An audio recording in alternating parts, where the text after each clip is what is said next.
Hi Aries, it's Denise with Divine Soul Astrology. Welcome in. Today we're doing a video on the Taurus New Moon. It happens on May 16th and of course 2026, and it will be at 8:01 Universal Time, and that is 1:01 p.m. here in California on the West Coast. So please adjust for your own time. Now, what is the new moon in Taurus about? The new moon itself is about planting new seeds. It is about a transition. It's a hopeful time to move into something new. Sometimes it is an idea, but it's definitely something new.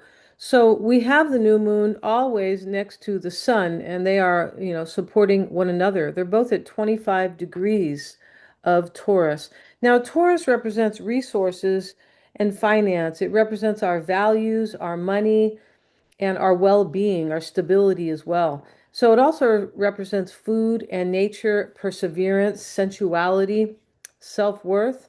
Yeah, it does. And once again, well-being as it relates to financial stability or our possessions, our resources, and things that we need basically, but also just our well-being and how we feel about ourselves, because Venus is the ruler, and Venus is about love. It is. And Venus is, also the ruler of Libra. So when we have Venus here ruling that, it is also including, the love and the beauty that this is Libra um, is, representing. Now, this is material gain and material comfort, right? Taurians are, they are interested. That is important for them. Material gain, ouch, to own a home and, to have a certain level of financial stability. So for Aries, this is in your second house, and that second house is everything I have just said, because you are the only one who has the natural chart. So Taurus is the next sign. So on the day of the new moon, the sun and Mercury, the planet of thinking, will be conjoined. And we can see it here on the chart. Mercury is sitting right next to the sun, and the sun and the moon are at a perfect conjunction. But Mercury wants us to be smart. So and it is about our ideas, our plans, our goals.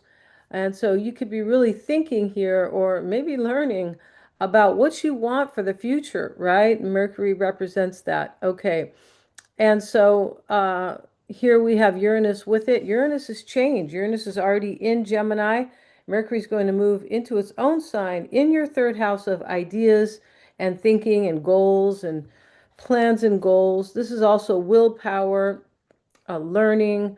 It's anything of the cerebral mind is the third house. It also represents our siblings, extended family, and whatever is familiar to us, the neighbors and the local community and things like that. So, yeah, and so Mercury will be moving into its own sign. Okay, so on the 17th, you could be breaking away from something. This is the day after the new moon, right? Uh, yeah, because of Uranus there, right? And Mercury's going to move very, very quickly into Gemini. Venus, the ruler of the sun. I spoke about this a little bit, I think I did, but Venus is the ruler of the sun and the new moon, right? At least until, the sun moves into Gemini in about 4 days on the 20th. But for now, the new moon ruler is Venus, and this is ruling your seventh house of partnerships. This is the house where you create. I hope I didn't say this because I don't think I did, but this is the house where you create fairness or harmony and balance in your life, right? Also the house of clients and business and any type of partnership, but also opponents, things or people who don't agree with us. That is the seventh house. So there can be something kind of going on that is related to that as well. That's a possibility. Now, let's see what else I might have here for you. And yeah, Venus will move right into Gemini, and it will move into your fourth house.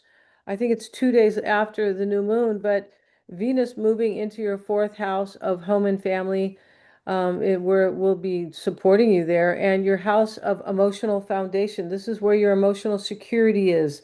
So there can be a theme there because the second house that the new moon is ruling is about our well-being. So there can be a theme there for you right there. All right. Now, Mercury, too, I talked about, I think I was talking about the square. Yeah. So Mercury is making a square. I haven't said that yet here. Here we have it making the square to it's a little bit of a, it's okay, it's a little bit of a loose square, but Mercury is moving away from it. But this square, which is a discordant aspect, is to your 12th house of endings and release. So that is the North Node. This is where you are trying to go. Something has to be let go of for your well-being, maybe for, to improve your financial situation. And this is like the North Node is not only where we're going, but it can be seen as our life path, faith and destiny, higher potential. And so it is in Pisces, the South Node, I mean the North Node. Think of the North Node kind of as the North Star, where, everybody wanted to go there through like in history, right? So when we see and they were even following Jesus, right? Or they wanted to see baby Jesus. That was the North Node. The astrologers were following, and they were called the Three Kings, right? I don't know if there's some argument if they were astrologers or not, but I believe they were. But here we have the North Node in your 12th house of endings, and this is being ruled by Jupiter. Jupiter is down here. Jupiter is in Cancer still in the fifth, that is in your, actually your fourth house of home and family.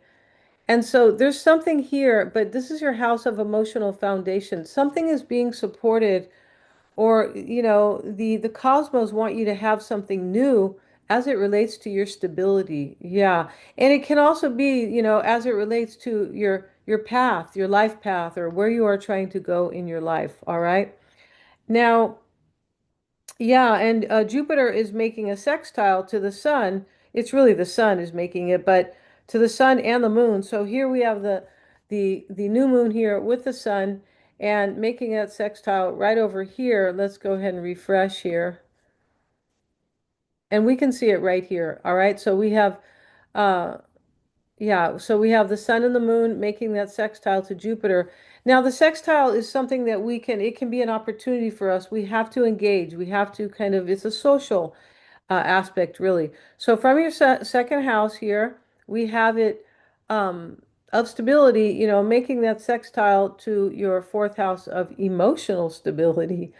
Um, and this can also be about family. There could be family themes in here, but Jupiter is about your higher path. And we already have this square to this North Node, which is a little similar to Jupiter in that way, like your higher path, your purpose, your higher vision. And so there's something that you're letting go of, and there's an opportunity here for you to do something that's either related to your purpose or to grow and expand. That's what Jupiter wants for us, right? Now, Jupiter is ruling that 12th house as well, where the South Node sits, all right? So, I mean, the North Node, not the South. So, this is very important, right? We have the South Node in your sixth house of work, health, and daily habits or daily routines, obstacles. The sixth house is the house of obstacles. Yes, it is. So, uh, yeah, so this can be, it is being opposed right here. It's always being opposed by this North Node of your higher path, right? So there's something here, there's some type of lack that is going on, and here we see Mercury. Well, Mercury is no, Mercury's that's kind of, well, it's still a square. So we have Mercury making the square to the South Node, and that square right there, the South Node is in that house of responsibilities or obstacles.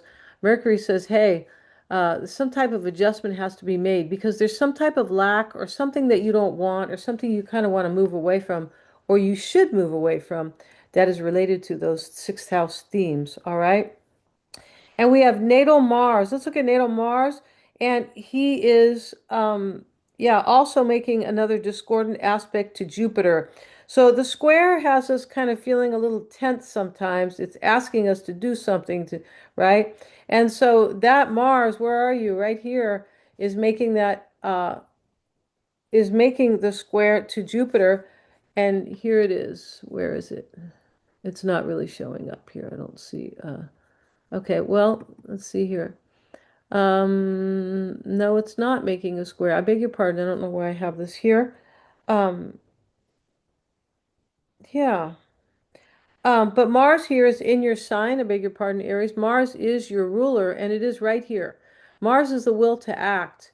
And let's see what square Mars is not making a square. Okay, so let's just, all right, but that's okay. Um, And Mars is making a conjunction, and not a conjunction, but a sextile to Neptune, to Venus, I beg your pardon. And Venus is the ruler of the new moon. So this is something new that you want, and it can be an opportunity if you are willing to act, because that's what the sextiles are. Now that sextile is to your house of, it is really from Venus over to Mars, and Venus is in your third house of ideas and plans and goals, and it can be business, in your house of thinking and analysis. So here's Venus thinking about, your stability or your resources, and it can be your well-being in general, but it is making that sextile to Mars, and so there's an opportunity here for you, Aries, to really step into something new with the new moon in Taurus. All right. So I hope you enjoyed my video. If you have, please like, share, and subscribe. Hit the little bell, and you'll be notified of the next upload. Thanks so much, Aries, for joining me. If you want to get a reading with me, everything is in the description box. I have a lot of great readings, and they are all geared for knowing yourself very deeply, very well, and transformation and growth. Yeah, we all have room to grow. We sure do, right? Thanks so much.